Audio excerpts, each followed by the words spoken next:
राज्याचे उपमुख्यमंत्री अजितदादा यांच्या निधनाबद्दल बिग बॉस विजेता सुरेश चव्हाण तसेच सामाजिक कार्यकर्ते रमेश पाटील तसेच कृषी उत्पन्न बाजार समितीचे संचालक शांताराम जपे यांनी वाहिली भावपूर्ण श्रद्धांजली.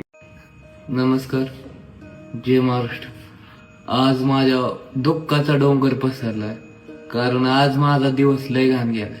कारण माहित नव्हतं की कालच फाकलं. पहिल्यांदाच बातमी मी बघितली. बारामतीचा आपला दादा म्हणजे माझं वडील सारखं होतं. त्यांनी मला एवढं मोठं घर दिलं. घर नव्हतं, कॉपट होतं, पण आधार म्हणून, बाप म्हणून उभं राहिलं आणि माझ्यासाठी काय केले ना ती माझ्या मनाला माहिती. ही कोणालाच नाही माहीत. ती गरिबांसाठी आधार होतं. फार वाईट आहे, कारण की आजच्या दिवसामध्ये महाराष्ट्राचे लोकप्रिय उपमुख्यमंत्री अजितदादा हे यांचा अपघात झाला आणि त्यामध्ये त्यांचं निधन झालं. आणि हा अपघात नसून कदाचित मला असं वाटतं कुठंतरी घातपात असायला पाहिजे हा, कारण की त्याच्यातून कळतंय थोडंफार असं डाऊट येतोय.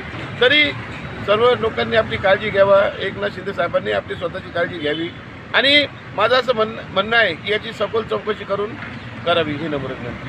आणि दादांना म्हणजे जड अंतर करणारे भावपूर्ण श्रद्धांजली अर्पण करतो.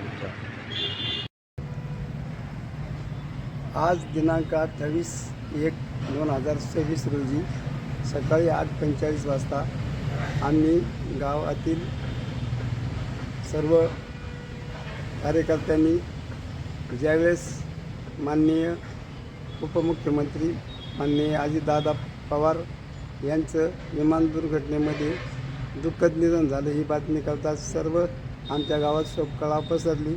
आणि शोककळा पसरल्यामुळे सर्वांना दुःख झालं की एक कर्तव्यदक्ष नेता, धुरंधर नेता आणि स्पष्ट वक्ता आणि वक्तशीरपणा ज्याच्या अंगात होता असा नेता आम्ही गमावून बसलो. त्याबद्दल आम्ही कृषी उत्पन्न बाजार समिती राहता महाराष्ट्र राज्याचे जलसंपदा मंत्री राधाकृष्ण विखे पाटील व माननीय डॉक्टर सुजयदादा विखे पाटील यांच्या वतीने मी शांताराम जपे भावपूर्ण श्रद्धांजली वाहतो. जय हिंद, जय महाराष्ट्र.